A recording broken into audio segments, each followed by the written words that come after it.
Today's episode is brought to you by the Vegas Beer Guys and the Sounds in Cinema podcast.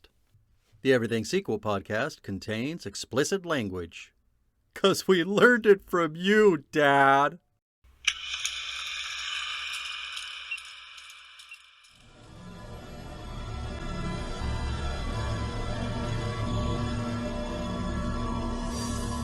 Hello and welcome to the Everything Sequel podcast. This is a Critters edition. Today we're talking Critters 4. My name is Michael Shantz of the How Dare You Awards. Joining me, the man from space himself, Tom Stewart of Lonesome Whistle Productions. Say hi, Tom. Hey, Captain Asshole. Sweet and to the point. Yep. Who I believe is appearing in Avengers Doomsday. Oh, is that... No, there's no Captain Asshole. I'm just joking. Oh. Well, I thought you meant the guy that's playing the captain of the ship. Oh, no. That feels like, there's probably room in Doomsday for a Captain Asshole, right? Sure. Why not? Isn't every person who's ever appeared in a Marvel comic going to be in Avengers Doomsday? Is that the idea? I don't know. I doubt they'll go smaller. That's exactly what they should do, though. Yeah. Oh, absolutely. But it's kind of become a meme of such and such will return in Avengers Doomsday. Yeah. Because apparently they just do that they're doing that for every Marvel character. And they're thinking, thank God. So anyway, is that next year? That's the opposite of what... Huh? Is that next year it's coming out? This year? No, I think it's Christmas. Whoa, okay. Yeah. Well, can't wait to hear about how people are disappointed with that. Second hand, of course. Oh, yeah, of course. So I would naturally be disappointed with it in that it exists. Yeah, I've never seen a reviewer of movies dislike movies so much. Really? Not that it's their fault. You don't know many. Not You that obviously it's your don't know fault. many. I think that is the modus operandi of most reviewers of movies. No? Oh, you know what's funny? Actually, I was just listening to Amy Nicholson talk on whatever the one is she does with Paul Scheer. Unspooled. Unspooled? Yeah. And she was just at the Cannes Film Festival, and she was like, ooh, this year, just like a lot of long movies that I was completely bored with. And she said, and then they played Fast and Furious, the original. And I thought, well, at least it's a distraction. Well, Yeah, so you might not be too far off. No, I mean, I acknowledge that I've tapped out when it comes to modern cinema. Yeah. But it's a choice. Mm-hmm. To protect yourself. It doesn't... it is to protect myself. It's Yeah. to protect myself from continual disappointment. Mm. And... I'm the opposite. If I I'm going to just be take it on the chin every time. Yeah. And that's that's admirable, but it's also unthinkable for my mental health. Whereas, if I can be, I'm more content to be disappointed by something from the past that isn't as good as it should be. Yeah. This is a whole Speaking nother of level. which... This is a whole nother level of it not as good as it should be going on now in 2026. Yeah. It's not like The Guns of Navarone is about 20 minutes too long. Otherwise, perfect. Right. You finished it then. I did, finally, yes. I was watching it with ads as well, so it took me about 3 weeks. Oh, God. See, now that's a different form of masochism that I just can't relate to. I don't understand. Yeah, I don't do it. I don't do it unless it's. When I started watching it, it was available for free, and then halfway through me watching it, it stopped being available for free. But I saw it was available with ads, so I was like, well, I would like to finish it. I see. But I normally and I do it for this podcast, obviously, so to save some money. Yeah. Other than that, I would rarely choose to do that unless it's something I really want to watch at a specific time. Unless I'm definitely sure I'm going to go to the bathroom 6 or 7 times throughout the course of the movie. Wow. Well, yeah, but that would mean you're terribly ill and need to seek medical attention regardless. We're not too far off.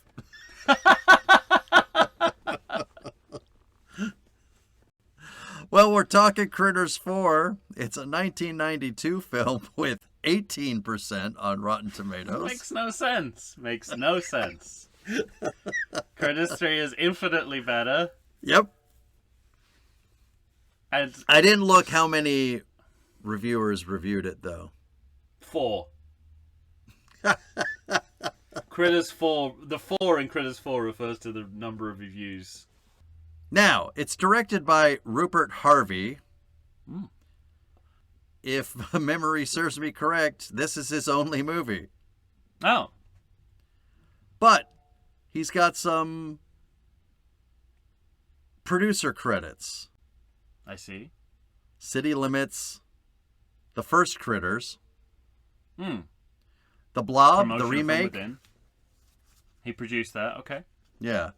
And a movie called Dreamcatcher, but not that Dreamcatcher. Some other Dreamcatcher, not the Stephen I feel like King. we've talked about... I think we feel like we've talked about this other Dreamcatcher as well. Really? Yeah. I'd have to look it up. No. Well, there's no way of looking that up. Whether we've talked about it before, there's no record of that. Well, I was thinking of looking up the movie, and maybe that would jog our memory. But I don't think I care enough. Yeah. And then here are a couple of my favorites. Apparently a producer on Bones. Oh, Do you remember that kind of vampire movie with Snoop Dogg? Oh, I thought you were talking about the Cold Case TV Not show. the TV show. That's not Cold Case. But is Yeah, but is exactly. about Cold The Case. Cold Case show that's not and Cold exactly Case. the same as Cold Case. Except it's called Bones.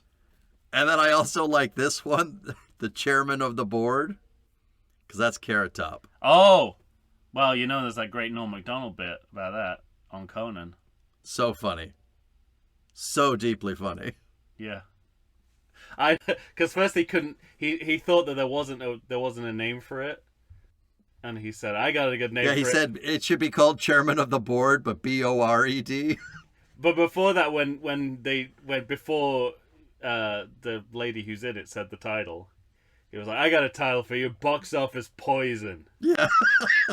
It was Courtney Thorne-Smith. Courtney Thorne-Smith, indeed, yeah. And you should still watch Summer School. Okay. Do I have to watch it in the summer? You can watch it whenever you like. Oh, thanks. Let's see. What could you possibly be looking up right now? Trying to find that. What? Now I don't even see Dreamcatcher on his goddamn thing. You sure that's not a note from the other time we talked about? Could be. Who knows? The other Dreamcatcher that's not Dreamcatcher? Oh, yeah, here. It says I got it wrong. Blob, line producer, not a producer. Well, I mean, that's okay. But still a type of producer. That's a type of producer. Who knows what anyone in Hollywood really does? They're just randomly assigned titles, right? That's what I've always... Yeah, and that Blob's that's directed by Chuck Russell, and I think Frank Darabont's involved, right? Yeah, it's kind of a well-known and well-liked remake, I think, because it's sort of semi-ironic, I believe. But anyway, show me what money you have. I got another budget of $2 million, and that's about it. Is it the same $2 million Maybe. that they used to make Critters 3? Absolutely so was it $1 could million be. a piece? Do you think didn't they had to appeal for budgets, like that each director had to say, I need this, I need that. Mm-hmm. And whatever they all wanted, it had to add up to $2 million. Yeah. It's funny, too. I was listening. that Amy Nicholson, I think they were talking about Close Encounters because Disclosure Day is coming out, and Columbia Pictures was just completely Certainly made fucking. me watch Close Encounters for the first time. Yeah, Columbia Pictures was completely fucking broke at the time, and Spielberg goes, "Oh well, it'll cost $3 million." And it cost $19 million. He's so good. He was continues to be good at working the system. You could never hold that against him. No, yeah. How he got Poltergeist a PG rating, still to this day, It's I don't just understand. mind-boggling. It's crazy. And literally by fronting them as well, and just going in and saying, "No, I don't make no, I don't R-rated make movies. that kind of movie. That's not a Steven Spielberg movie." And they went, "Okay." All right. Sorry. PG it is. It just shows. It just shows if you front, you could really just front anything out. If I've learned anything, if you act like you know what you're doing and that the way you want to do it is the natural way to do it, most people will go along with it. Mm-hmm. At least if you're a Caucasian gentleman. Yeah. It helps to be a white man. But that goes without saying. You've got to have some power to start with, socially and culturally. But if you have that, you can go into any situation and basically end up getting what you want. Yeah. Except what you really want, and in a fulfilling sense. But you could, I reckon I could walk into the Empire State Building and go into any part of that fucking building I want. All you need is a clipboard. Clipboard, hard hat, Maybe. you know? One of those vests with the fluorescent colours on. No one's stopping you. Yeah.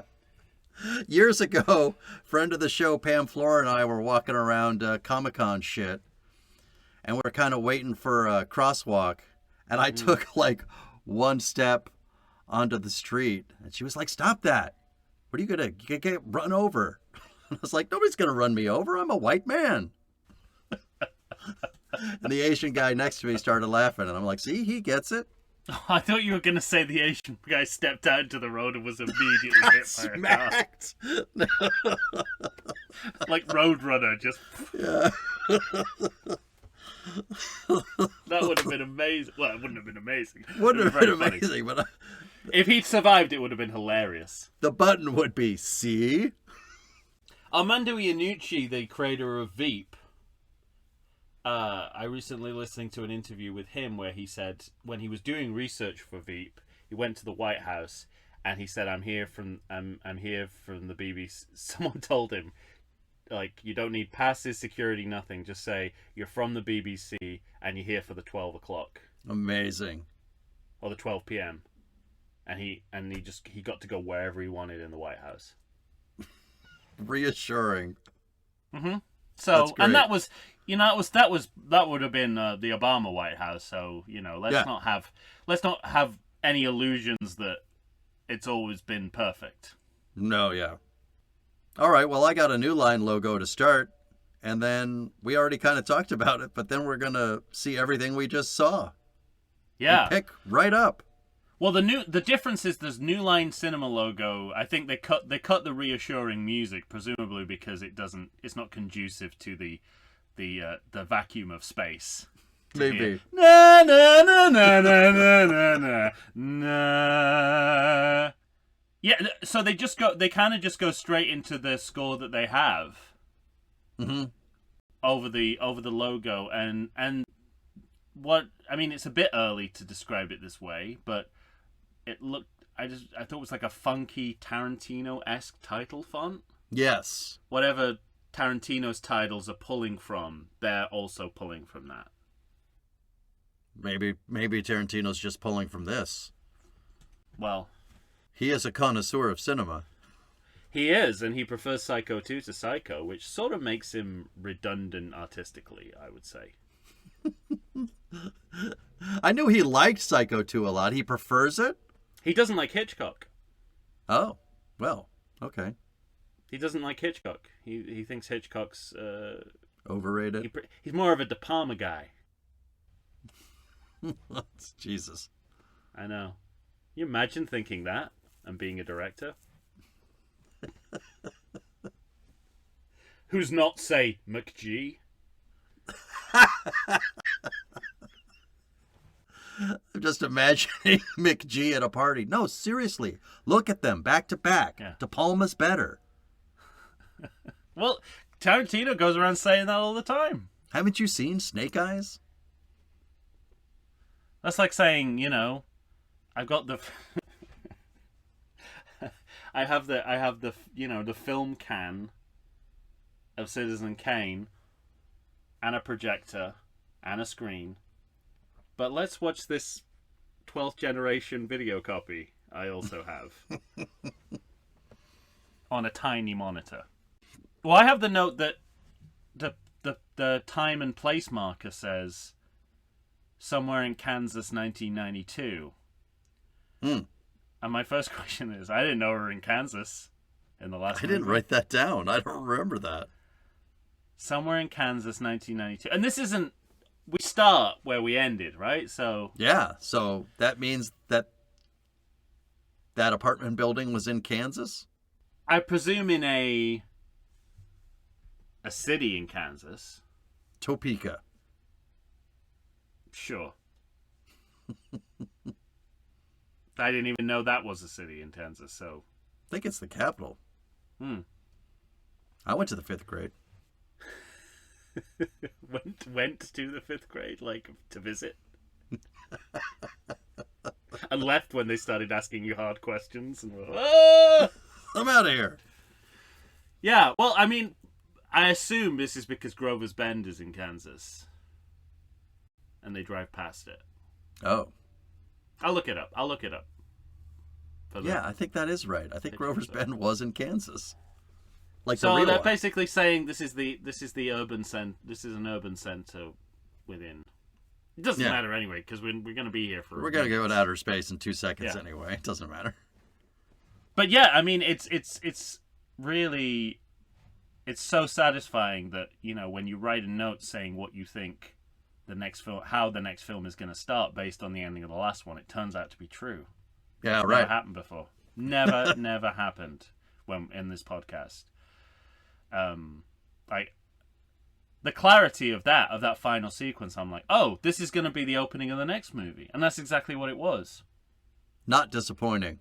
And there's no qualifications to that or no footnotes. Right. Just that's what it was.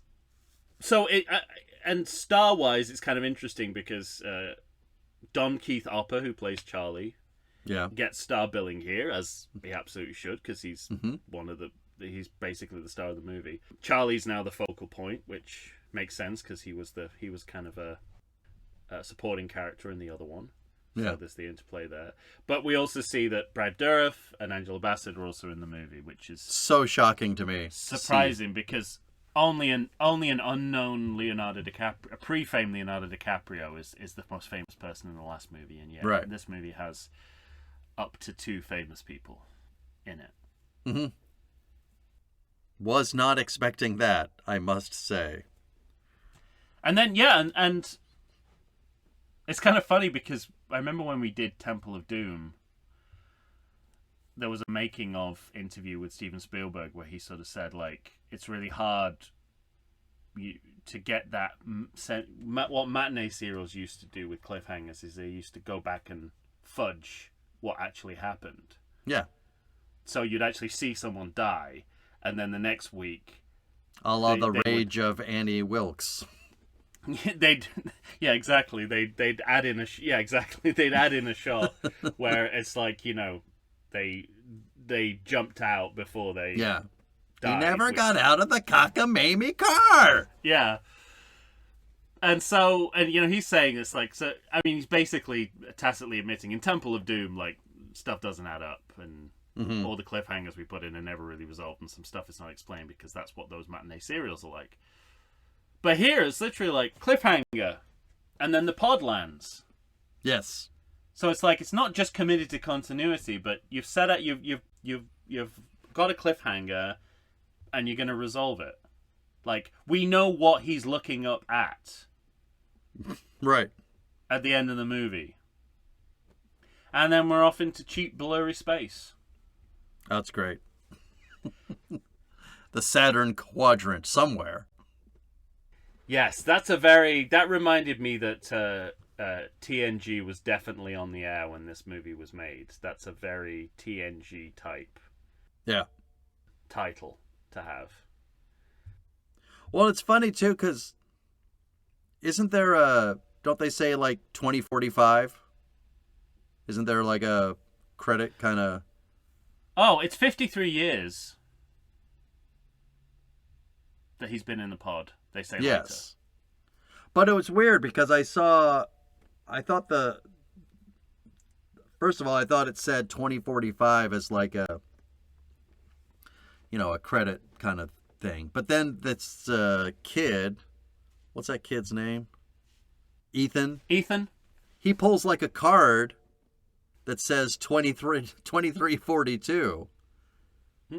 But like with no, like I don't know if that's referring, it must not be referring to the year. No, it's only 53 years. But I thought, I got confused immediately. I was like, well, what year is it? It's very confusing.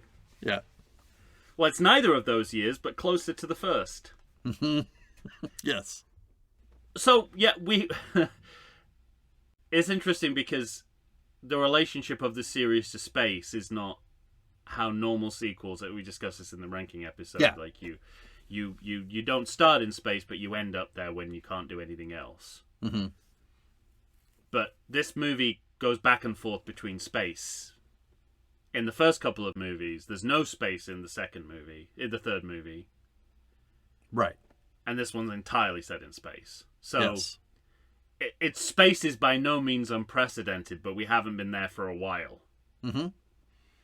So it is different from a Jason X or a Leprechaun in Space. Absolutely. But, it's very superficially similar to a Jason X scenario. And the other Friday the 13th connection is the exploding title logo. Yeah. I saw that too. Obviously they don't know Jason X is going to happen. But they're clearly influenced by Friday the 13th. Mm-hmm. I'd say. And the titles are also revolving star titles. Do the titles spin? Yeah. Good stuff. But that's very very TNG as well. There's a kind of elegant 2001 like spiral shot as well from the window to the shuttle and then back to the spaceship. Uh-huh. It's kind of like expanding on that section of Critters 2 where we go into the spaceship and we meet the crew. Yeah, right. And they're all kind of distinguished and they have their own little storyline. So it's interesting because it's a departure in some senses, but in other senses that it's entirely legitimate that they would go in this direction too. Mm-hmm. And set the movie entirely in space. Like, sure. That's not the nuclear option in this particular franchise. Yes, exactly. Yeah. It's reflecting what has always been an organic part of the franchise, that some of it is in space. And it's not a last resort. Critters from space! And very Alien Resurrection. I mean, well, so it's riffing on Aliens. It's riffing on the Alien universe, but it also, like, the crew feels like a budget Matrix crew. To me. Well, when did Space Truckers come out? Stephen Dorff? Don't know. I want to say it's after this. It's like 96 or something like that. Is it? But it is. It's like it's kind of. I said this on the ranking episode. It's Alien Resurrection before Alien Resurrection. And I think if you add camp to Aliens, you get Alien Resurrection. So it's no surprise that that's what this comes out as. Except, like, I don't know. And I found this kind of interesting about this movie. Like nothing in the budget and, like, set dressing and any of that looks good enough for the crew to be taking space as seriously as they are. Right. And yet I really gravitated towards the crew taking space as serious as they do. Mm-hmm. Like, it's not easy to do things in space. And yeah, they have like this budget effects tractor beam. Mm-hmm. But, like, I like that they're portraying space as difficult to work in. Yes, it's dirty space. Yeah. This is interesting because it also sort of follows the storyline of Jason X without knowing that there would ever be a Jason X. The time jump and the resurrection of the monster. Sure. Yeah. But they're thinking of the Alien to Aliens time jump. Definitely. I mean, this whole movie feels like you're talking Alien Resurrection, but I think they're going for original Alien. Oh, yeah. Well, Alien Resurrection doesn't exist. What I'm saying is their version of it feels like Alien Resurrection. Yes, yeah. Because it's a copy of a copy of a copy. Yeah. And something that didn't exist that this also reminds me of is, have you ever seen Firefly? Mm-hmm. Not the show. Yeah, but there was a movie, right? Serenity was the movie. Serenity, that's what I saw. Serenity now! But that's kind of like a Western-styled spaceship show. And there's Western-style music here, the way that the crew interacts with each other. Yeah. Very similar as it is in Firefly. And yet, all of these things I'm talking about don't exist at the time this movie's being made, and yet it keys into all of them. It's really strange. And the family dynamic as well, I think. That's what I was going to say. Obviously, that's in play in Aliens. Yeah. I think I speculated that maybe Guardians of the Galaxy, the comic, would have had an influence on the Ethan character. And Firefly too. I think there are a couple of family members there, like siblings on the. Well, one of my notes was I wrote down, I'm really shocked to see how clearly character relationships are drawn. Mm-hmm. And it's done well, I think more than anything, by the actors themselves. I mean, it's written, it's there, and it's like, look, we know that Brad Dourif and Angela Bassett are talented actors. We know that. But even the people I don't know, I feel, are doing that really well. Yeah, they're doing. Yeah, absolutely. So, all of that's working for me. It's also it's very smart. I realized as I was watching this part of the movie that this franchise has kind of set up a world where you can go from earthbound realism to science fiction world building, kind of alternate between the two. So, if you know you're gonna have to make two movies back to back. Very smart to make one an Earth movie and one a space movie. Sure. And to understand, video sequels are notorious for not understanding what the original franchise, or the original film version of the franchise is and was. Yeah. And misunderstanding it completely. And it's almost like the video sequels understand those movies better than they understand themselves. Yeah. So saying, oh, well, you could go one of two ways, so let's do both, since we have to make them back to back. It's really interesting. They've definitely inherited this idea of corporate space from Alien and Aliens. Definitely. Because that is huge. Because that's Ugg appears and he's offering triple for the pod and don't touch a goddamn thing, and I forget what they call themselves, but... Yeah. But then they have that argument right afterwards about... Because the crew leader, Rick, he's being an asshole with him and saying, I'm not sure about that. Captain Asshole.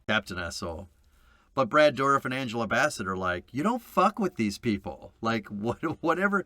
Because that's what I mean about the characters being clearly drawn, because Rick... is like they are showing us, the audience, Brad Dourif and Angela Bassett, that Rick isn't nearly as smart as Rick thinks he himself thinks he is. You know what's interesting about... And he thinks he's going to be able to outplay and outsmart these people, and they're like, not only will you not do that, you're going to get us all killed. You know what's interesting about this discussion, and I'm just realizing this? We haven't mentioned Critters once. No. And at this stage of the movie, it's not a problem. Yeah, right. It will become a problem as the movie goes on. But right now, that's fine that there's no critters. They have a lot of groundwork to lay because we are in space. It's consistent with the the patterning of Alien and Aliens as well. There's like a period of the movie that before we find the aliens or before we re-find the aliens. Yeah. So they're riffing off that, and it's fine. I think they just kept it going too long and didn't know when to make the switch, when for there to be a handover. Because growing up, when the Alien and Aliens was on TV all the time, Yeah. right?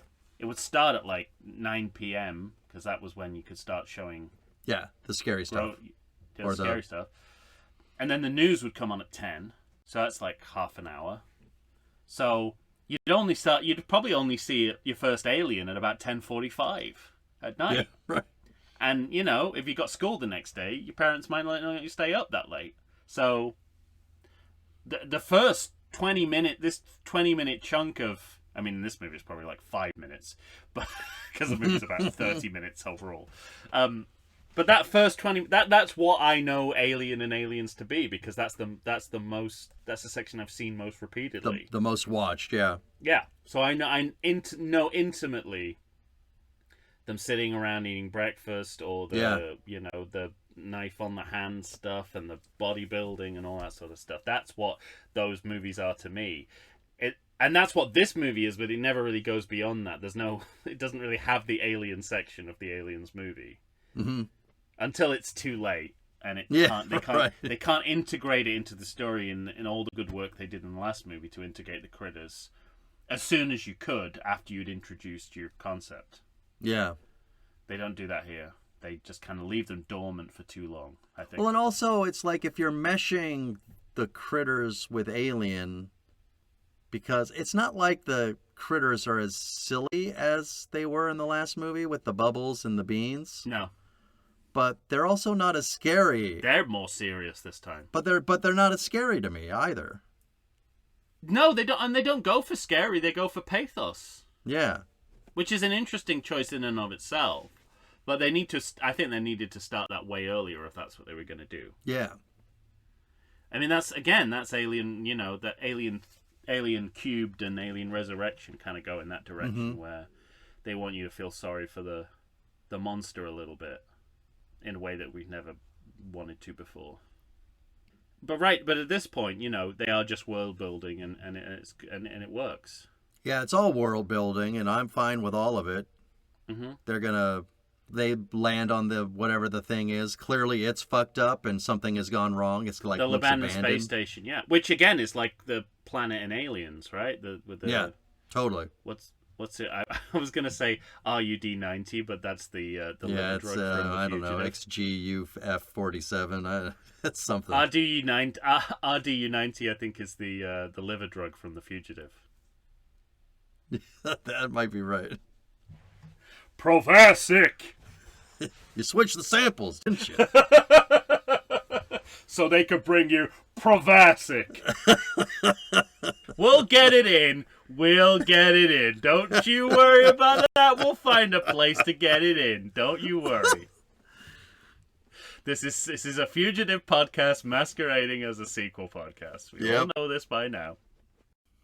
But I'm like eating up just watching Brad Dourif reading plans of the fucking place they're in. Well, speaking of eating up, we haven't abandoned the tits and aspect of the previous films. Angela Bassett. We get a pretty gratuitous Angela Bassett shower silhouette moment. Yeah. Which is sort of like there's been this little less. I'm not really in Critters 3. I guess you can't really do. That was so many children. I was gonna say there's the children. We don't want to sexualize Marsha. The Rosalie's sexuality is comic. Yeah. So there's never really an opportunity. Quite rightly, there's not an opportunity for sexualization of women. But of course, going all the way back to Critters 2, we have the sexy lady alien Playboy model. So we're kind of going a little bit back to that, but it's kind of it's sort of it feels like it was a requested scene from people whose intentions and maybe not artistic. Not the best. Yeah. Yes. I mean, Angela Bassett, absolutely stunning woman. Oh, Still to this day. dear I mean, God, she yes. looks, she again, painting in the attic. yeah. And it's so funny, like, if you look on IMDb, and it's like you see the entire cast, and then you see Angela Bassett, and you're like, yeah, well, Yeah. that's a movie star. That's why, like, she is different than the others, even Brad Dourif. Yeah, yeah, absolutely. He still remained at kind of character actor level, but she's Yeah. far more of a... I mean, his IMDb picture is like him in a barbershop quartet hat, like some character from a movie. wonder what that is. It's not his own self, you know. He's done Angela Bassett is just on there so many looking. great roles. Oh yeah. The Doctor in Deadwood, that always gets forgotten. Mm-hmm. It's one of the greatest characters on television. It's great. Billy Bibbit, obviously, is where he built Yeah. his fame. Exorcist 3. Yeah. Yeah. I've not seen that, but I was listening to a... Oh, really? I think we talked about doing the Exorcist series, maybe Yeah. this year. No, I haven't That's seen like any one of of the the. Exorcist. It's got one of the most famous jump scares ever. That movie. That's what they were talking about. Yeah. Yeah, he pops up in a lot of Alien Resurrection as well. He pops up in a lot of different places, and Yeah. you know, he always makes his presence known, which is what a good character actor needs to do. Yeah. Exactly.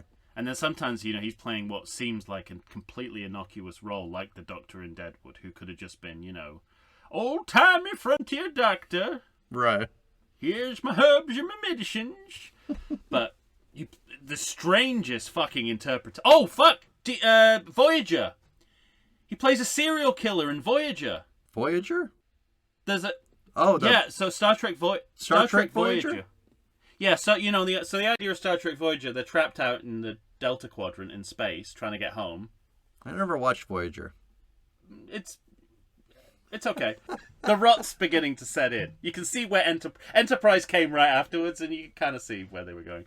But there's a couple of like there's like two. He's in 2 or 3 episodes, and what basically happens is they're trapped up in space, and then one of the crew turns out to be a serial killer. Oh, that's. And they're trapped in deep. They're trapped in deep space. It's nothing you can do about it. So basically, like, they figure out people on the ship keep getting murdered. They think it's an external party. Then they figure out it's one of the crew. Then they figure out it's this guy Brad Dourif. Well, I like Who's this creepy. idea. It's a great idea. And then they're like, well, we either execute him, or we confine him to quarters for the rest of the trip. So then periodically, there's like 2 or 3 episodes where He escapes. no, like they lock him in his quarters, and then you know they try and, because it's Star Trek, they try and rehabilitate him. So various crew members are trying to sort of, and he begins to learn why he's the way he is, and this is Brad Dourif doing this. It's fucking amazing. Oh, nice. And then, you know, in the end, he ends up like saving the ship. Fantastic. Of course. It's just great. So All right, well, let's take our first break on that catch-up. I like that. Dourif Corner. Dourif Corner, yeah. Which Dourif Corner sounds like a place in San Francisco where hippies used to hang out.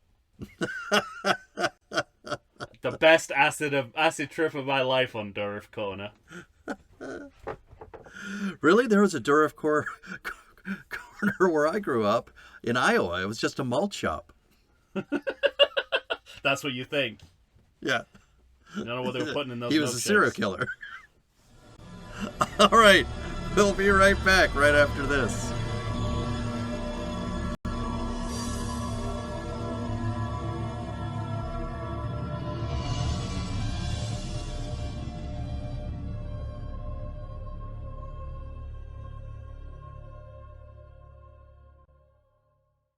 I like to think I know something about beer, but nowadays even I get overwhelmed when confronted by the exhaustive selection of craft beers they have at bars, breweries, and even grocery stores. Back in the day you had 1, maybe 2 craft beers to choose from, and if you were confused, you ordered a Guinness. But in beerstinations like San Diego, the craft beer options lately are in double, sometimes even triple digits. So what's a beer drinker to do? You need what I need. The Vegas Beer Guys. Your beer of choice should be a perfect blend of malt and hops. And so a live show about beer needs that same balance. And the Vegas Beer Guys matches beer expert Dan Aker with self-proclaimed beer novice Stephen J. Weiss. The results are eminently drinkable. They're on Facebook, they're on Instagram. They'll try new beers, they'll tell you about beer. Think of them as your beer Sherpas guiding you up a foamy-headed mountain to reach the peak of your pint. God, I need a beer.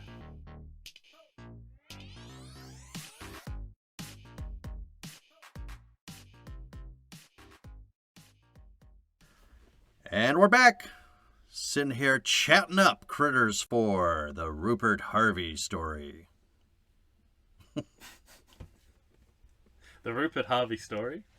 Well, not his story, but... I guess the movie is the Rupert Harvey story. Yeah. Since he only did this movie. And that's it's the story of his career as a director. Yeah. But that's what I mean, like, at the beginning of this movie, like, look, this isn't a perfect movie, and I don't think it's technically a good movie, but for me it was super close because of the beginning of this movie. Yeah. But, like, I think there's enough here to, like, give this guy a shot at another movie. Oh, yeah, totally, yeah. Never got one. Well, maybe he didn't want one. Yeah, that's true. Well, meanwhile, Captain Rick is... he gets laid out on his ass by Angela Bassett for coming on to her in the shower, and this makes him angry enough to start shooting up the pod. And forgive the phrasing, it also makes the shower scene easier to swallow. Yeah, because, true. She sort of fights back against the guys who are... the bullshit. You know, making their lascivious advances of her when she's half naked coming out of the shower. So, it again, you mentioned in the last episode, horror has always known what to do with women. Yeah. And how to show that they're, you know, not to be taken advantage of. And even when the movie is exploiting them sexually, as horror movies still do. You know what's interesting to me, too, is that I was talking about how clearly I thought the character lines were being drawn, because to me, Rick is playing, the guy playing Rick, what's his name? Anders Hove? Anyway, he's playing this relationship as though there's been something between them the whole time. Yeah. It's really odd. Yeah. Because they're sort of, there's times where you think they're married. Mm-hmm. And that maybe Ethan's their son, and then Brad Dourif's their uncle, his uncle. Oh, yeah, maybe. But then I never gave thought to that, but well, it's that's the dynamic, and then obviously when she fends him off in the shower, you're like, okay, well they're not fucking. Yeah. If he's doing that. But it did make me think, like, there's this rich life in his imagination of what's going on between them and who he is to her. That's a lot of Fireflies like that too. I mean, badly written because it's Joss Whedon, but a lot of that. Fucking A. I'm running out of paper on your list. I've talked about Joss Whedon before. That's true. And it's easy when they're a horrible human too. Yeah, right? They just also happen to be talentless. Is the space station called Tesla? I wrote down Tesla. Sure. Something's called Tesla. And I thought that was interesting, like, was that... I mean, it's you know, obviously Musk and Critters are drawing from the same pool of reference, which is the Tesla coil, I'm assuming. Yeah. And Nikola Tesla and his contributions to electromagnetism, but I wonder, like, is there any world in which Musk got Tesla from this movie? It's in The Prestige, too. Yes, right? Well, Nikola Tesla as portrayed by, utterly convincingly by Bowie? David Bowie. Yeah. Exactly what Nikola Tesla was like. Exactly. I agree. He was like this weird alien British pop star. Just like that. I guarantee it. And my next note after this is really holding back the critters this time. 30 minutes in, all we've seen are eggs. Well, because we haven't even had Charlie yet. Charlie's like. I mean, we're about to, but he's in suspended animation in that pod. Yeah. It's interesting as well how the time jump thing is sort of subtly introduced. Mm-hmm. Like, I kind of assumed in the back of my mind this was way into the future because they talk about coming from Earth, as if we've got fucking space travel together in right 50 years. We're pushing up on that now. We're right, exactly. We're fucking like, okay, we got to send someone back to the moon. It's like we already fucking did that. It's like, no, yeah, but we got to go back, otherwise we'll never get to make sure we know how to do it and like remember how to do it so that we can do other things further away. And give some other countries a chance to go to the moon. Fuck them. Yeah. Let's all pool our resources and go to Mars. What's wrong with you? But they never outwardly state it's 53 years later until much further on in the movie. Yeah, Ethan tells Charlie. Yeah, because he makes some reference to it being, Now. Well, not now, yeah. but 1992. 1992, yeah. Somewhere in Kansas. Yeah, somewhere. Although he's not in Kansas anymore. Nope. Can't believe they didn't use that line. Right? Think it would be set up for that. But this movie doesn't have any... not big on jokes or humor. Yeah, no, this movie's interested in other things. Especially for a Critters movie. Yeah. Struggle to think of any comedic moments in the entire movie, which is odd. Mm-hmm. Well, we get Rick shooting up the pod, and then we have this bit that's going to just anchor this movie all the way to the end, which is the... you have to tell a woman the opposite of what you want, and then she'll do what you want. Yes, which is I think my quotable for the ranking episode too. For this. Oh yeah. It's okay, you can say it because I've already done it. Just don't say any that I haven't done. Interesting, like relationships between different generations, different genders. Mm-hmm. That's what this movie's all about, really. And it's and it's in space. Yeah. So I mean, you can't knock its ambition. No, yeah, right. In the progression of the series, this movie is not resting. This franchise is not resting on its laurels, but they just don't really. I don't know. They just don't. In a series full of follow through, this is maybe where they don't completely follow through on the good idea that they have. Right. Exploiting it to the max as a Critters movie, because you think like even it's a movie that many people, including myself, have problems with. Alien Resurrection, there are aliens in it throughout. Jason X, obviously, Jason's pretty Jason forward movie. Mm-hmm. Whereas this feels like do you even have the license to the Critters anymore? Is it just going to be eggs for the entire movie? Yeah. It's very strange. But to your point, like, from earlier, I mean, I'm starting to get there now, but for the longest time, I'm like, I'm not too worried about it. Like, I was invested in the people that I'm watching and everything that I was seeing. Oddly. Yeah. Yeah. But this is the Charlie arrives and the Critters appear. Yeah. Simultaneously, so the Critters part of the movie starts here. Mm-hmm. And the Critters get in the air vent, which is sort of like transplanting them onto a alien set piece straight away. Yeah, totally. So it's like it's the alien part of Critters. I mean, I don't know when it happens, but we even have one of those from the first Alien movie kind of looking trackers. Yeah. That like Tom Skerritt rigged up and is like dee dee dee dee. I believe he was involved in rigging that up, yeah. Tom Skerritt involved.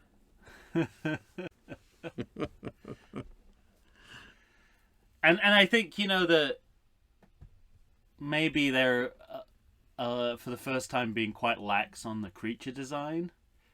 Because the attack on the captain is very much critter on his face. He's holding it on his face. He's holding it. Ah! Yeah. I wrote they're going for facial body horror.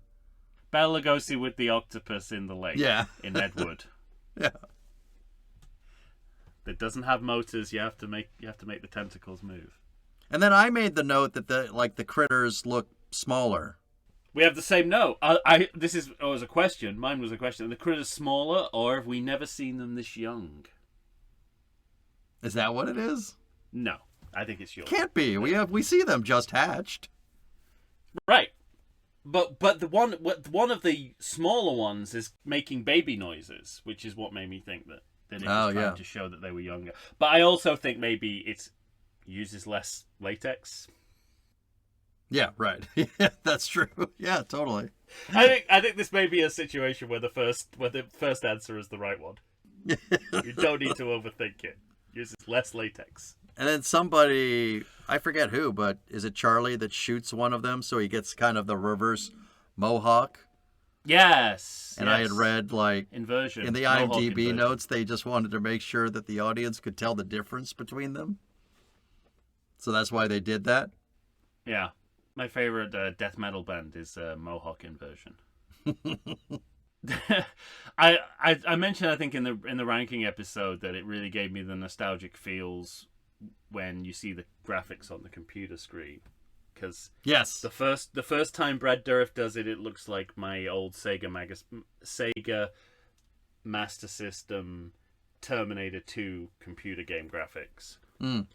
But then this one, where the computer going wrong graphic on the screen, it looks like when you try to use 3D paint. And you end up accidentally sort of just graffitiing the image you're on, and you're just like, okay, undo. None of that's working. Yeah. It's like that stage, that mid-stage where you're like, I'm just essentially graffitiing this fucking image I have. I was trying to do something different, but it's not working. It's not working at all. Yeah. So, but that is the perfect... Oh! This is a decent bit, actually. This is a decent bit of comedy coming up. The Piranha run with Charlie and Ethan, where they're trying to describe and it's a good moment as well, because it's like the kinds of discussions we're having. What is a critter? What is a ghoulie? What is a gremlin? Like, how do you pin it down? Like, how do you describe it using words? Charlie's describing it, right? Charlie's describing it, but and he's doing the thing which is taken from John Ford's The Quiet Man, where the guy says, you see, John Wayne is asking for directions, and the locals sort of said, "You see that road? Yeah, don't take that." And then he points somewhere else, and they do the same thing here. It's like, you know what a piranha is? Yeah. Yeah. Well, right. They don't look anything like piranhas, but they're hungry. Yeah. That's quite funny. Doesn't he start by saying they're kind of hard to describe? They're hard to describe. Do you know what a piranha is? Well, they look nothing like that. But they eat as voraciously. Yeah. And it's kind of like it's awareness of what fans talk about, I think, as well. Mm-hmm. Like in trying to define what they are. Of course, they don't need to describe them using words, because it's self-evident what they are at all times. Unlike the Ghoulies. Total opposite. Total opposite. The fuck's going on here? Everything. Why is that one so big? Everything from a goblin on a toilet to a little person in a mask. Yeah. And runs the gamut.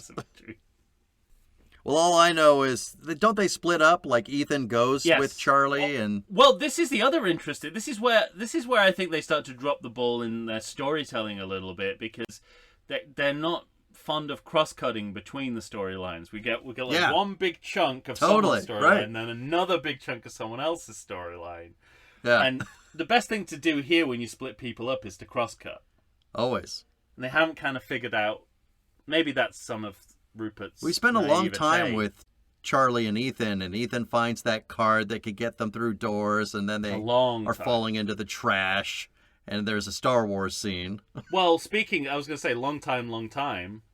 It's the trash compactor scene from from OG Star Wars. So funny. Right down to the Dianoga monster, right? There's a little monster thing in there. Isn't there something in parasite? there? Thank God for that vent.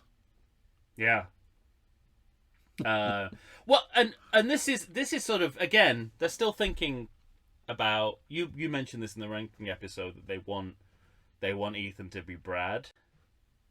Mm-hmm. Is that his name? Brad Scott Grimes' character from the first couple of movies. Yes. Yes. So they've paired Charlie with the space orphan, Right. Yeah. and they're sort of trying to build these child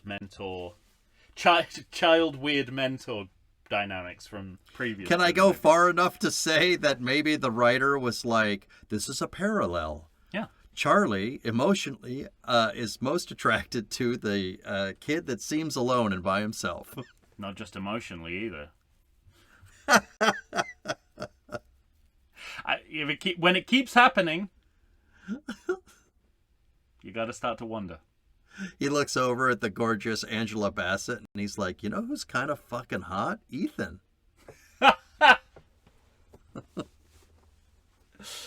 It's like, it's like those people who still suspend disbelief that Michael Jackson was doing anything untowards with those children. It's like, it's not like he's bringing everyone in there, though, is it? It's exclusively male children. Mm-hmm. Right? It's not like the male children are there as part of an entourage that includes adult women, adult men, Yeah, their right. parents. Yeah. Could Could you imagine, like, the parents and the child in the bed, sleeping with them? I bet it's happened. Oh my!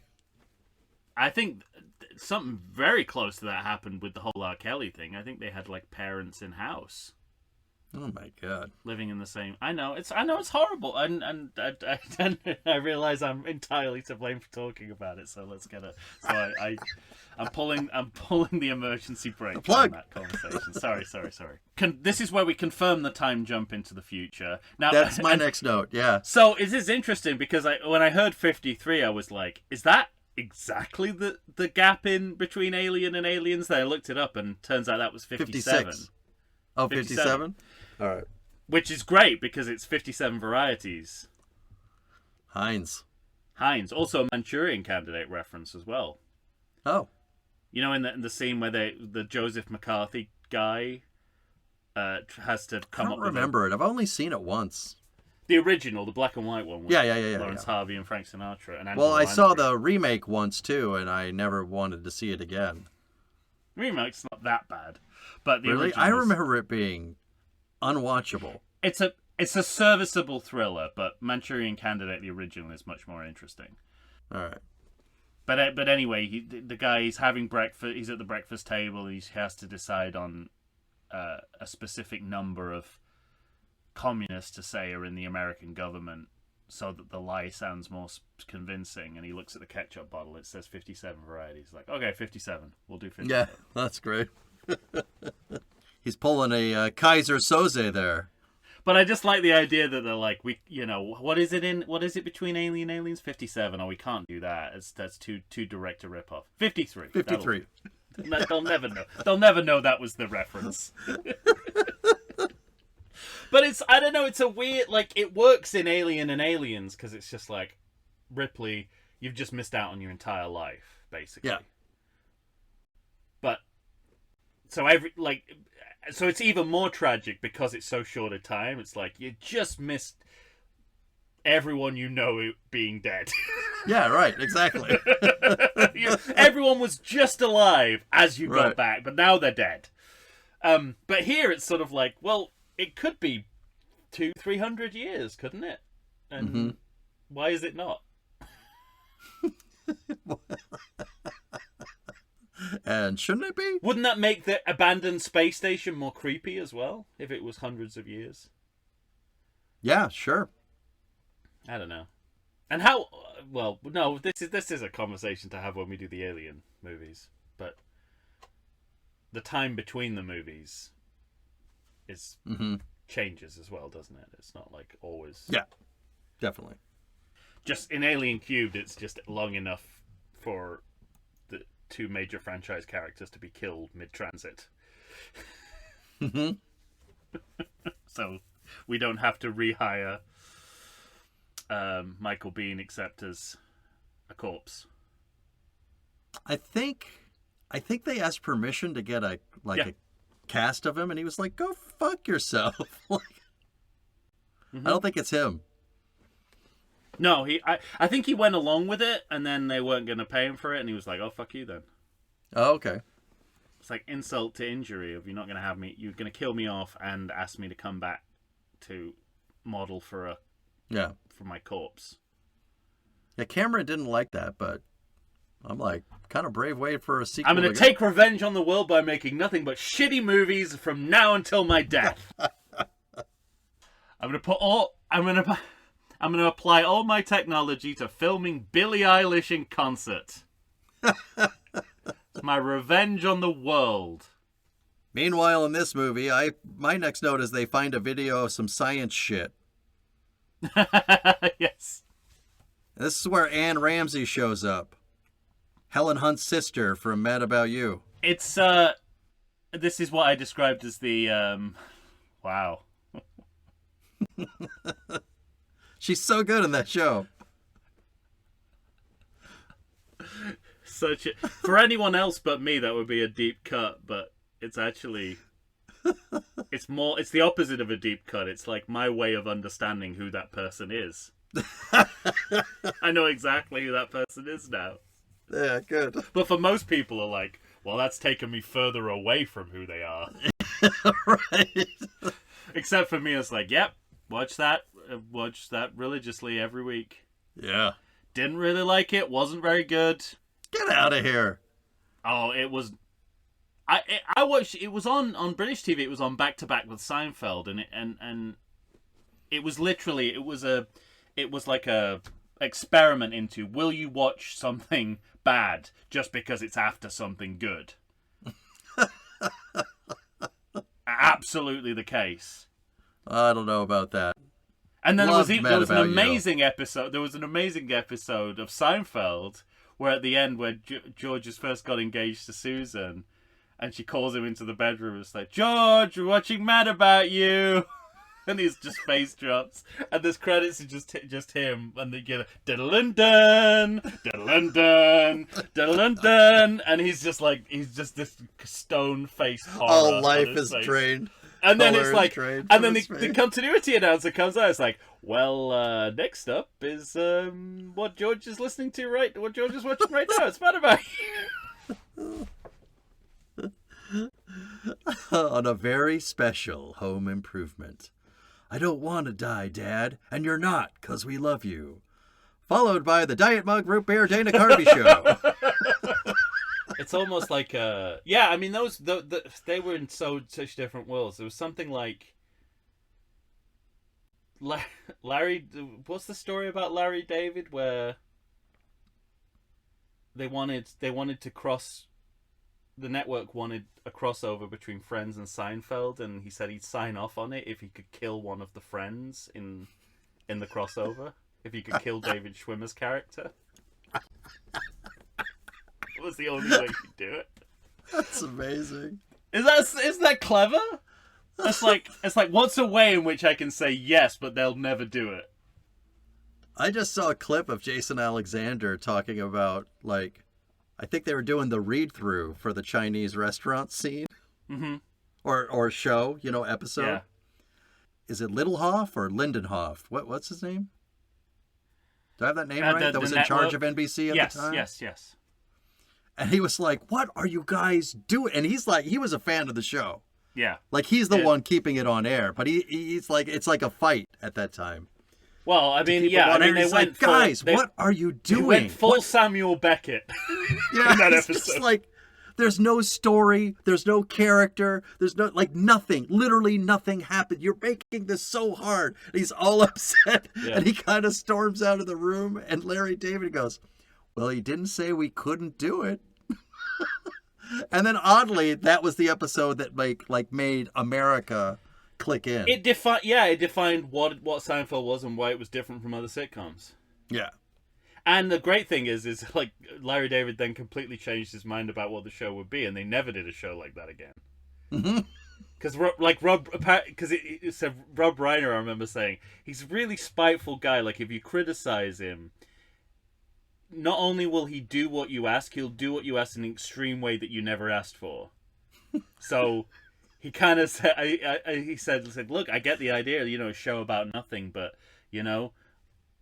a few little story threads here and there would be great. And then he said, and then he went off and Seinfeld became like minimum 5 interwoven storylines per episode. And he's like, and he was convinced that spite was a big motivator in that decision. That it's like, as soon as he got that critique, he was like, well, they want a fucking show with story, I'm going to give them a show with story. And why are you returning the car? For spite. Back to this movie. Once again. Yeah, I described that footage, the when they watched the video. Science shit. RoboCop lab footage. Yes! Yeah, totally. Because they even have that sort of slightly video-esque quality, the video lines on it, like they do in RoboCop, to show it's not cinema. Yeah. But I'm confused about what's going on in this lab. There's a heaving rubber spider going blah blah blah blah blah blah blah blah blah blah, blah, and I don't know what that is or what it's supposed to be doing. It's probably on a string and someone's just tugging the string. And then we get what's his name? That guy Eric DeRay? Yeah, from Twin Peaks. Dare from Twin Peaks, yeah. As he's filming Twin Peaks, I think. Is that right? Twin Peaks I think it ended in 92, the first time. Okay. So it would have been concurrent or just after. Yeah. Now, they don't so he's a drug dealer or a drug addict or both? I think I don't know that he's a drug addict. I think he just sees the dollar signs and being able to sell all those drugs. Yeah, okay. I'll buy that. Feels like a very nice. Also, like, who? I don't know. It's just like, because he keeps emptying drawers and putting them in his backpack. It's just like a bunch of loose pills. Mm-hmm. I thought that was funny. I was like, well, that's what made me think he was an addict. Like he doesn't care. He was just getting them to take them, not sell them. Anyway, it's not explained. Neither of it is explained sufficiently. Doesn't matter. He spills them on the ground and he gets killed. Right. The pharmacy looks great, though. Yeah, it does. Really good. Best set in the movie. Totally. Much better than the flying critter attack. It's this is where you can tell it's not a choice to look like a B movie. Right. They're just making a B movie. I'll tell you what is a nice touch, though, which I don't think we've seen so far. Blood paw prints. Say that again? Blood paw prints. Paw prints. I thought you said blood porpoise. I was like, excuse me? No, that's what I'm having for my dinner. Are we all? Whether we know it or not. Yeah. Yeah, so anyway, I thought that was a nice touch. I don't think we've seen that before. Mm-hmm. Little paw prints in blood. Now, this is potentially a bit of a departure from what we know about the critters. Did you ever have the sense they knew how to reprogram a spaceship? Note. Totally. Reprogram a spaceship to take it back to Earth. Also, why do they want to go back to Earth? Yeah, they seem to have really found a home there. Like Doctor Who, they just want to keep. They just like they're there more often than they're not, even though they're aliens. Yeah. I mean, it's fair enough that like we know they're sentient, right? They have language. They're in language and intelligence, but this. I mean, knowing unless whatever that rubber spider gave them know. That's superpowers. I honestly, I really thought this was going to be the only movie where, we'll just be with these two critters. Mm-hmm. And then at sometime right around here, I was like, so there's going to be more critters. There's critters in this Critters movie. Yeah. That would have been fine if it was just the two critters. Yeah, I think so too. I think that's what I mean. I think this movie was destined to just have the two critters, and then they kind of fucked that up. Yes, I agree. But this is the note of pathos which kind of turns your head a little bit, where they say, "Let's pack and get the kids. We're going back to Earth." I'm like, oh, I don't know if I'm comfortable thinking of the critters as a family. That involved, yeah, right. Yeah, because once you say that, it's like, well, that's human behavior now. They have full, rich lives. Yeah. I mean, that's right, exactly. It's not the critters' fault that they desire as much food as they want, and that human flesh Right. apparently is tasting good to them. They're just looking out for their children. Exactly. I mean, we're essentially saying they're refugees. If a critter breaks a window for a piece of human flesh, Yeah. a window's broken, but a family of critters doesn't go hungry. I mean, if you think about like foxes and chickens, And I do, constantly thinking about but you don't foxes and say, chickens. "Oh, that fox is a," you're like, bad. That fox is bad. Let's kill it. You go, no, it's part of the food chain and nature, and Yeah. And then people say, yeah, but they really get in there and kill the chickens, even the ones they don't want to eat. I'm like, how do you know that? How is that possible for you to know that? And would you be saying that if you weren't trying to justify hunting them? Mm-hmm. So here's another thing that is very Star Trek TNG in a bad way. Mm-hmm. Why the fuck do we need to have an antique handgun in the middle of all of this? Yeah, right. Sort of like those episodes of TNG where it's like, well, let's get the 20th century historian in here to talk about these ancient practices. I'm like, there's a reason we've come to watch the future show. It's so we don't have to talk about any of this. He's like, do you have the bullets? And they're revealed like fucking mystical beings that are... I want to see them shoot big space laser guns. I don't want to see them shoot... That's all I want. So that's very... and that's very Firefly as well, this kind of mix of Old West and New Space. Yeah. Well, the last battle's about to start. Why don't we take a quick break and then come right back? Totally.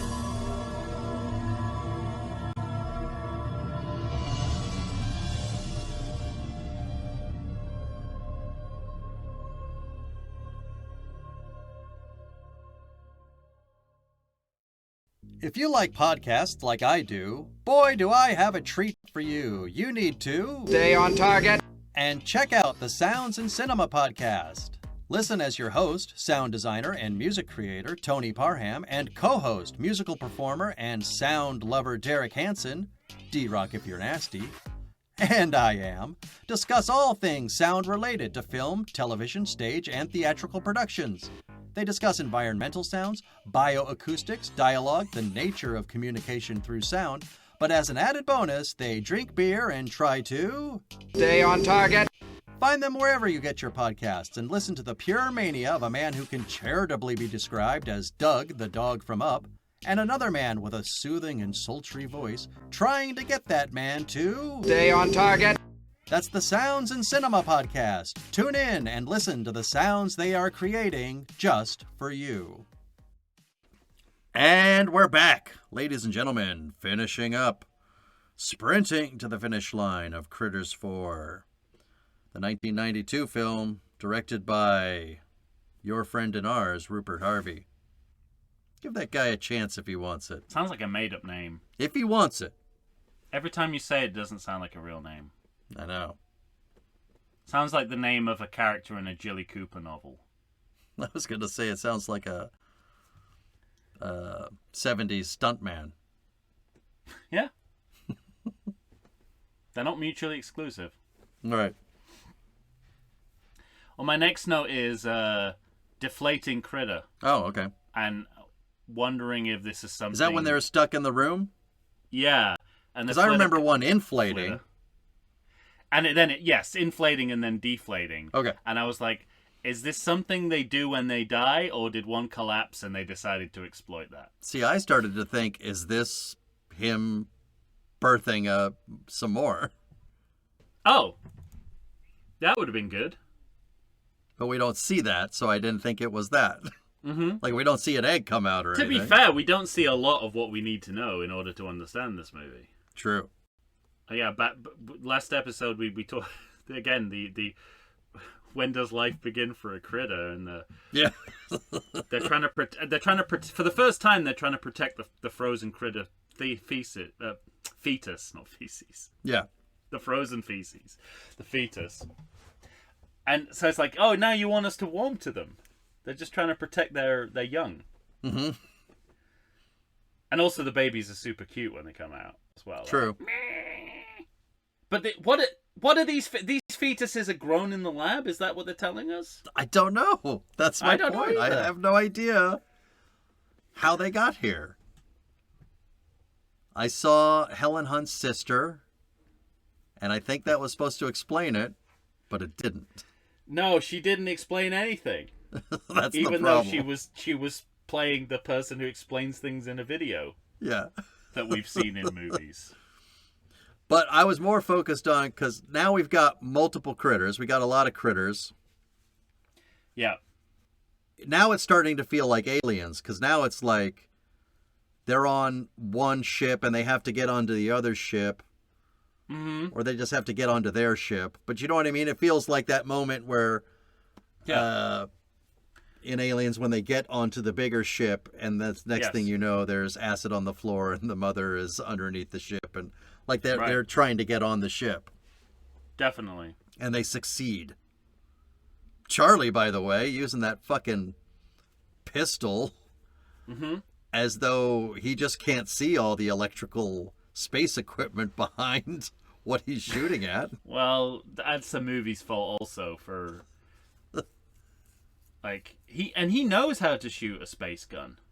Yeah, Wait, that was his job for a we, while. Are we both missing the point here where he can't use and he still can't harm the critters because of the So, extinction? no, this is not our fault. This is the movie's fault. I mean, one, Okay, now there are more critters.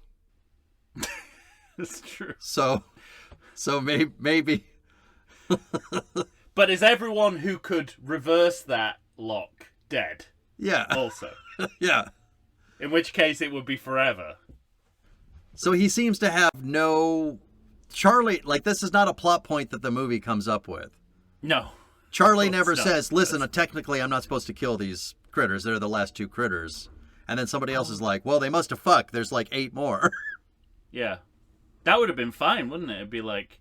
and it's like, oh, well, now there's 3 of them. And he just blows them all away. Yeah. That's all I needed to hear.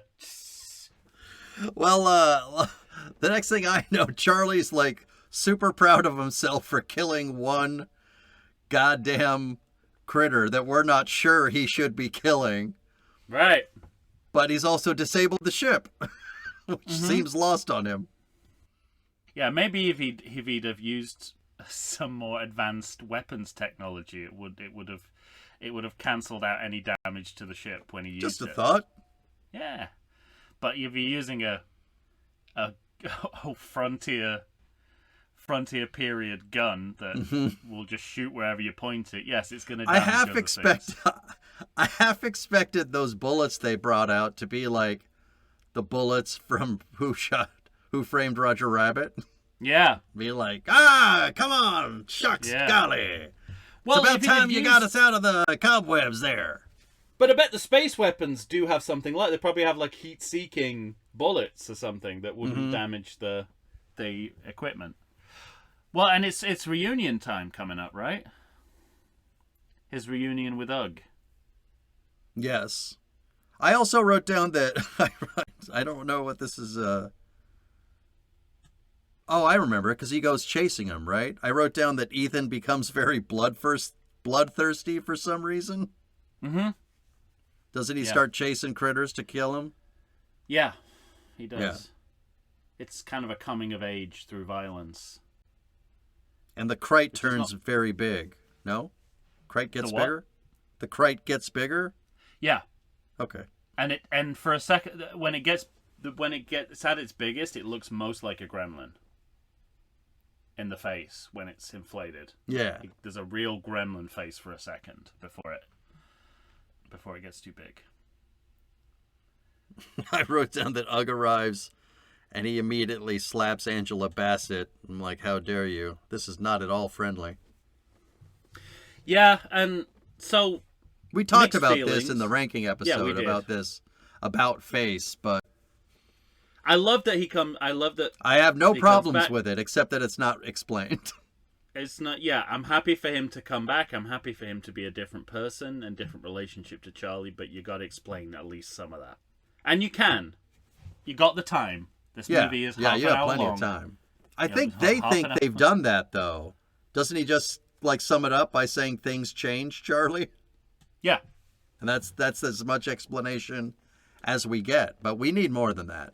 yeah. We need more than that. But we don't need more than that if he was a more cardboard character. But they have a pre-existing relationship, Mm-hmm. so we need to sort of think through that. I think. Right. Now he shoots Brad Dourif. Yeah. Can I ask you? I was absolutely sure that was a fake death. I thought he was going to come back. Oh, interesting. You're still thinking of Expendafораbles, I think. I know. It's contaminated your sequel brain. Well, I seem to remember a close-up of him getting shot kind of like on the side. You know, it's like in Yeah. Scream when they're like, stab me in the safe place on the side, on the fat there. Like that's where it went through. Also makes me think of, what was it? Which Michael Curtis movie about a tobacco planter with Gary Cooper? Virginia something? Slim. And a guy shoots him in a bar, and he grabs his shoulder and then, without even falling down, punches him right back. It's like, we're not going to address he's just been shot. And then he just carries on like nothing's wrong. It's like, You know what they what always were bullets say? made of in turn of Yeah. the century Virginia? You know what they always say when it's not a problem? They're like, it's all right. It went through and through. Yeah, that's it. If it goes yeah. through and through, you're fine. Yeah, it's like not like I'll get an infection or anything. Yeah. Or I mean, blood loss is the thing that kills you, right? It's not really. I mean, obviously, you can survive, but if you can't stop the blood from flowing, then you're going to die anyway. Anyway, there's movie logic. It doesn't matter. And we're in space, which gives it an extra layer of doesn't need to conform to physics. Right. My next note is helmet view. Oh, what's that? Well, we get a POV from inside the helmet of one of the guards or something. Oh, yeah. I remember that. So it's like a science fiction version of the Creature Cam. Yeah. And very video game first-person shooter look to it. And also, the helmet guards, their voices when they speak, sounds like where J.J. Abrams got the Kylo Ren voice from. Because that inside the helmet, that kind of inside the helmet voice, is exactly the same as Kylo. Maybe that's just what people sound like from inside helmets when a sound designer does that. But Right. I mean, it's awful sound you don't want to listen to.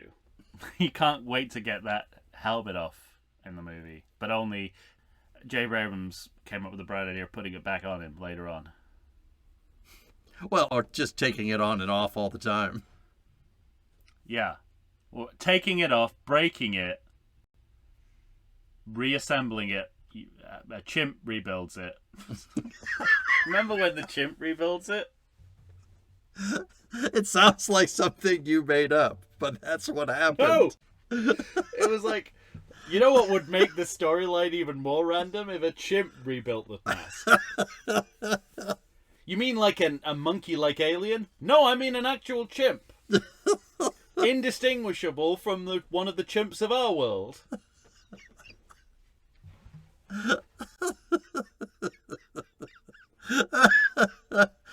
Anyway, Oh, so shit. there's a lot of it's interesting when you see sci-fi from this period before sci-fi was ubiquitous. Mm-hmm. Because if you see this 10 years later, it's like, it must be pulling from this, it must be pulling from that. But when you see it here, you're like, oh, where's it pulling from? Is it original? Yeah. Because, there is film science fiction, there's TV science fiction, there's literary, there's comics, there's all sorts of stuff going on, but it hasn't gone through the sort of modern filter that we associate with it now. Right. I'm also wondering why we have 5 to 7 minutes of watching Ethan lock doors. Yeah. They really want to use that set. Yeah. You want to get through that door. But just to lock the critters in, right? You're not that upset. You want to get through that door. What's that? Tell you what is Ed Wood when he's right. directing. I think it's That's Bride right. of the Atom. And he's saying, "You're upset. No, you're not that upset. You want to move forward. You want to get through that door." Spinning POV of the critters is cool. Oh, when's that? I imagine probably when they're flying in space. You see you see them spinning you see them spinning while they fly. Ethan comes in juggling eggs. I remember that. Yeah, that's odd. What's that all about? Somehow to confuse Ugg. He's called Ugg. He'll probably be baffled by this. Yeah. Yeah, but anyway, of all the POVs we've seen of the critters, I don't think we've seen a spinning one. Yeah. That reflects their ballness. Kind of smart to play, even though we don't know why why they're enemies. Like the Mexican standoff being a crisis of friendship between these two legacy characters. Yeah. I agree. And basically, sort of, Charlie is about to kill another legacy character, so that legacy character doesn't kill the cast from this movie, which I think is interesting. Like, why do you care? That's your guy. These are just Critters 4 trash.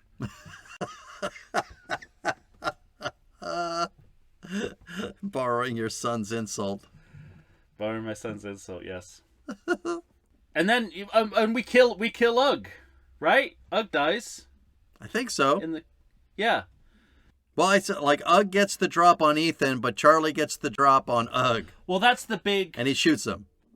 That's a bigger death than they give it credit, I think. Yeah, that's he's for been sure. in all of these movies. Yeah. Right. Uh-huh. And the actor too. Correct. Only the two. So you're killing off one of only two legacy characters who've been in every movie. Yeah. And he's sort of dispensed as if he's a henchman. Mm-hmm. That's a shame. Yeah, I agree. In a way, it's not a shame because, that's how it should always work. Like, every character should be able to be killed at any time and you just move on. Yeah. In a serial storyline. But at the same time, when you've only got... You want them to pay some attention to who's significant and who's not in the story. Well, because Ethan cold blasts reverse mohawk critter, right? Doesn't he kill him that way? He's got like a Schwarzenegger line where he's like, "Chill out." Oh yeah, that's right. It's specifically a Mr. Freeze Schwarzenegger line. Yeah. It's time for a freeze. From your favorite of all those movies. Better than Misery. What? No, I mean, not the movie Misery. I mean, it's better than, just miserable Just being Batman. miserable. Yeah, it's fun Okay. Batman rather than miserable Batman. No, not the movie Misery. It's a great movie. I think that. Like, what the fuck are you talking about? Even you're not That that would be weird insane. if I randomly... way better than The Fugitive. So a couple of things happen here which are of interest. It's all alien related though. They gotta outpace that explosion. They got out past the explosion, so yeah, there's the alien dimension of it. Then they try and do like a Hudson Hawk thing, where they play a track and they say this lasts 3 minutes, So that's the time we've got. When the music's done, that's the last chance we have to escape. But it reminds me that would only work if it's a song we know, Mm-hmm. and it's a song that's a specific length. Yeah. So, because then it just goes into like a library instrumental track, and I'm like, well, how is that different from all the other music we're hearing? Right.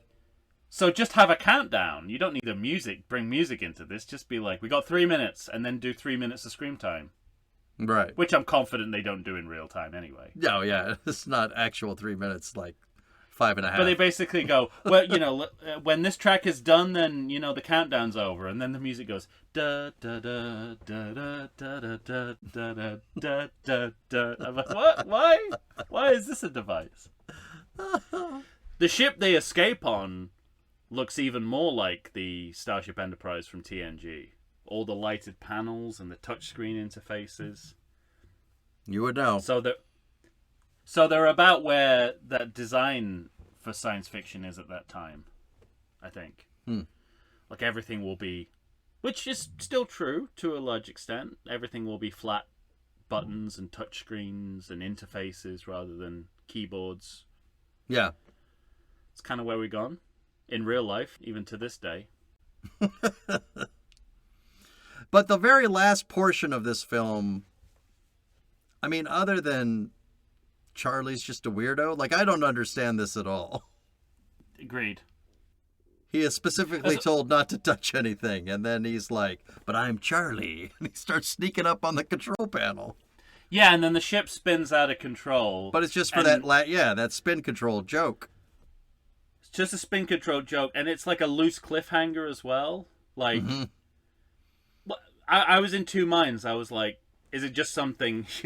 Is it Bill O'Reilly to play us off? Or is it play us up, play us out? What does he say? What does he? I don't know. All I can think of right now is, we'll do it live. We'll do it live. Is it to play us out? To play us off? I think it's play us out. I think it's play us out, yeah. But he gets so angry at that phrasing. But so it's either kind of a loose cliffhanger, or it's like, oh no, Charlie's spinning into another movie's worth of trouble. Charlie, that scamp. Or they're just like, as we've said with the 2009 movies, just spin the camera and hope for the best. Kind of ending. It doesn't... Interestingly, given that this is set in the future, they don't feel like they have future plans for this franchise when this movie ends. Like they feel like they're... Then, if not necessarily definitely done, they've not... Because if the previous movies have all felt like they've had a plan in mind... Mm-hmm. Or a place to go, and now it you can't go further than space. Obviously, space is as far as you can go. Space is the Mexico of the galaxy, right? Once you're there, can't go any further. It's so loose, the ending of this movie, that you suspect that they're not interested in doing more. Yeah, and they didn't for a long time. Until they did. We'll get there someday. Someday soon, sure maybe. Someday soon. Credit check? Yeah. So, the music over the credits is what I describe as a synthesizer rock and roll preset track. Someone pushed a button on a Casio keyboard, and this came out. Which kind of speaks to the general cheapness of the film's aesthetic.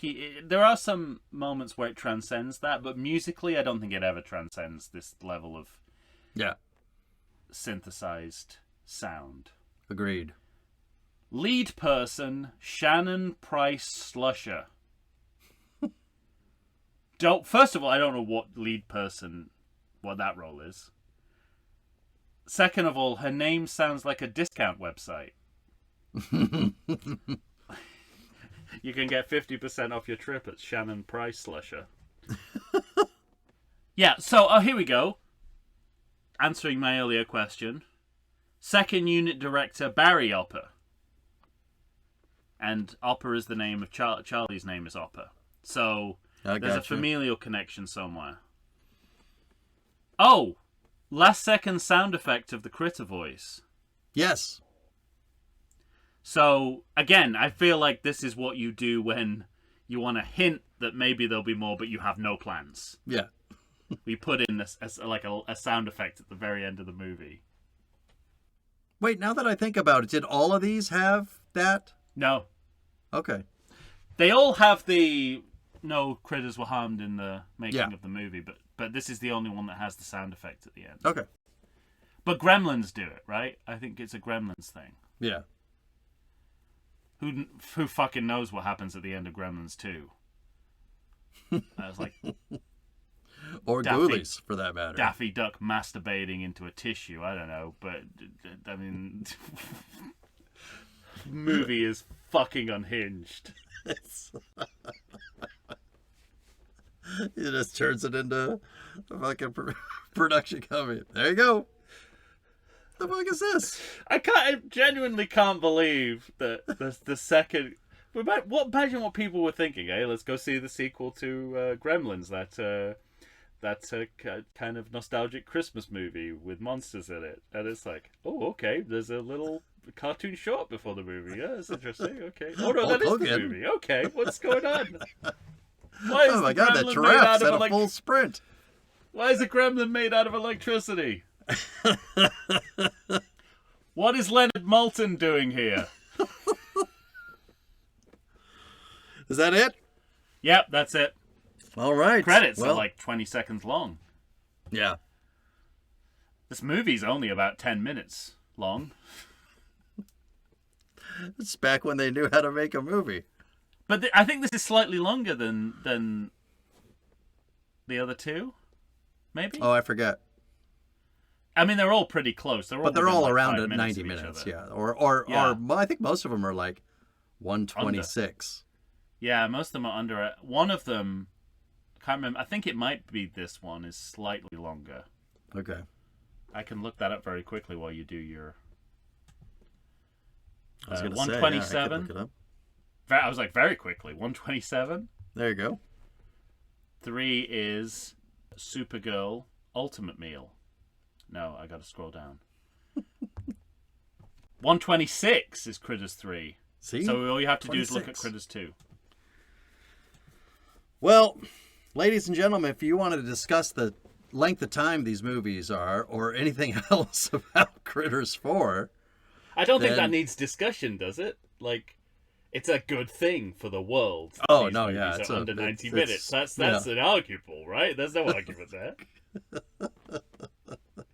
Let give other movies people, learn this lesson. Give people their days back when God they go damn to it. see movies. And then movie theaters, too. You guys are cool with 35 minutes of shit before the movie, right? No. When I was a kid, 3 previews, movie starts. Yeah, it's interesting. I mean, at least you know that the movie will not start earlier than 25 minutes before, 20 minutes after Yeah. the start time. At least at AMC. Yes. And I'm grateful for that. Because I would always be in two minds, like, is this the one where, is this going to be the one where they only have 10 minutes of previews or whatever? So I like that they do put a number on it and say, you're safe 30 minutes after the start time, you're safe. You can safely still see the beginning of the movie. But that's a ridiculous amount of time to wait for the movie to start. Yes. And people are still surprised by it. I know. I literally hear people conversations as they're going, I went to the movies the other day. I went to the MC the other day. And there was like 30 minutes of trailers. I'm like, fuck, people don't know that that's happening. That's where we are now. See, but I always want to show up on time because I don't trust human beings. And even though it's assigned seating at AMC, if I show up late in the previews, there'll be some fucking joker in my goddamn seat. Then you gotta do a whole, what the fuck are you doing? Yeah, but you like seeing the same trailers over and over again. Well, I don't like it, but I do it. You must like it if you do it. Otherwise No. you wouldn't do it. No. What could you possibly be getting about seeing that Breadwinner trailer again? Well, all I get is I get my seat. The seat that I bought. That's mine. How often does this happen? Have we not Someone's discussed in my your seat. life? Huh? We haven't discussed what my life is like? No, I mean, literally, I know it's happened. I've heard of it happening at least once, but Oh, does no, it happen happens on... like every other time. It never happens to me. Fucking hell. This is horseshit. Why would people sit in the wrong seat? They can When I see went and what saw seat they're Top Gun, this woman and her son are sitting in my seats. And she in. goes, Seats? oh, How many seats do you take up? well, one of them had my seat, the other one had another. Move, she looks at child, me I like- need leg room. Yeah, she looks at me like I'm bothering her for a second, and she goes, oh, Yeah. wait, is this yours? I'm like, yeah, that's my seat. She goes, do you want us to move? I've been waiting 30 years for this. And I'm like, What? What? That's what she said? Yeah. 30 years for what? For Top Gun Maverick? Or sorry, 40. As an argument to I have no idea. And I was like, stealing your seat? well, where are your seats? I think we're in the next row. Why don't you go to those seats? All right, come on, John. Like, fucking, I have to be made to feel like the piece of shit because I'm getting them out of my goddamn seat. Well, so that was 2021, right? Or something like that. So how many times has it happened since? When was the last time it happened? No, this was just like a couple weeks ago. Oh, Top Gun. Yeah. She's acting like... So that argument, not that it makes sense, but to make any sense, she would have to be talking about a movie that wasn't freely available for her to watch for the last 40 years. Yeah, I know. I've been waiting for this for 40 years. To see a movie you could watch anytime. Since a year, like 2 years after it came out. Yeah. Since 1986. At least halfway through 1986. When I go to AMC's or Regals, people seem to understand that they have assigned seats and sit in them. What a charmed and lovely life you lead. Well, no, because I hate the movies I'm watching. So I have the opposite problem for you. It's a nice experience until the movie begins. And then I regret going. And then I eat a bucket of popcorn to try and feel better about myself. And My I'm life. feeling twice as bad. Exactly. And AMC knows this is happening. It knows this is the cycle. Yes. And it's the only thing keeping it in business. I told you that I bought a ticket to a movie, and then two people showed up and said that I was in their seat, and then I showed Right, them but you that... buy them on IMDb. Is that not the problem? No. You should buy them through AMC, the AMC app. The interface on IMDb is better. Okay.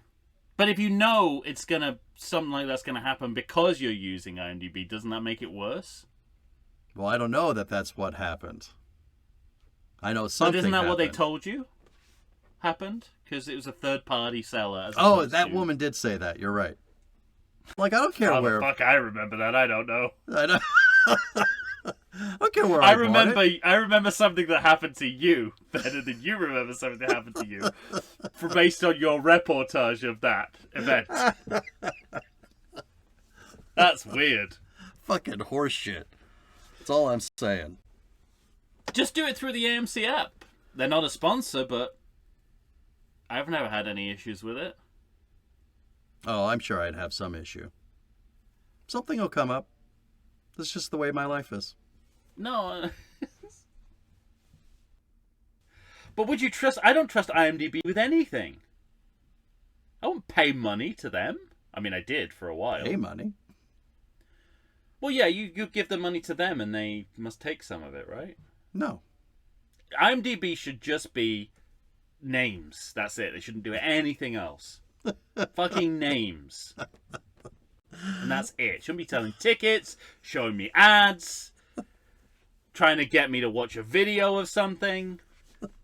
Just show me names. Yeah, that's to quote Roy Keane, that's your job. Or send an email to everythingsequel@gmail.com. I don't think I got to the X's in the books, but you know all of those.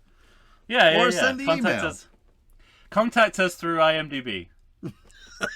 Or the AMC app. See which We'll gets be here there faster. waiting. See which one gets there first. My joke got there first, but that doesn't mean the AMC app would win.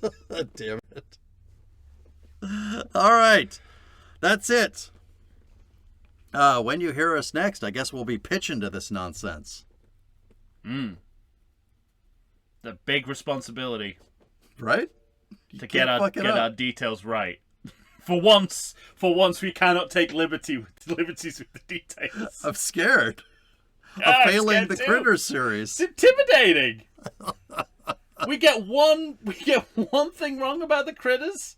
That's It's it. all It's over. all over. We'll be drummed out of the business of not making sequels. All right. Well, look forward to that. That's it. For Tom Stewart of Lonesome Whistle Productions, Michael Schuntz here of the How Dare You Awards. We'll be back next week. Say goodbye to all the good people, Tom.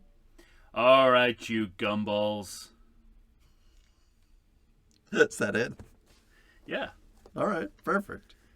They look. I mean, I don't know about you. I've never had a gumball that hairy, unless something has gone horribly wrong, or I've accidentally ingested a hair. Well, every once in a while you put your hand out and then it rolls off your hand and onto the pavement and into God knows what. Oh. And you're like, oh, I put my 25 cents in. I'm not getting... Like, And that's fuck how that. you make a critter. Yeah. I'm That's eating how critters reproduce. I'm eating my full gumbo. When a gumball, sticky gumball, roll on the carpet, a critter is made. You'll take that shit personal when you're 9. You got a long memory for things that anger you. Well, what are you talking Only. about? I have a long memory anyway. You remember vividly when people wrong you.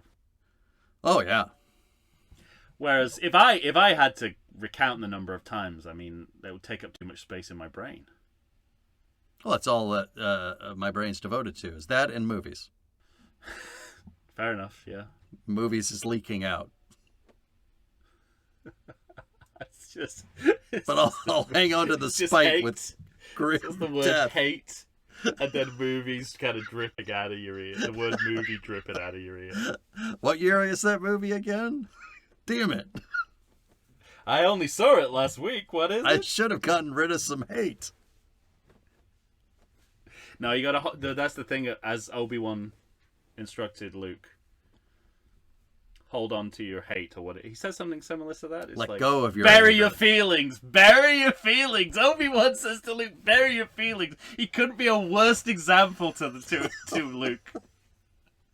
Doesn't he say don't bury your feelings? Or No, does he he says say bury. bury? No, he's let's go to the tape. He says, bury your feelings, Luke. I'm pretty sure that's exactly the opposite of what he should be doing at this very critical moment in his mental health. All right. Thanks for listening, everyone.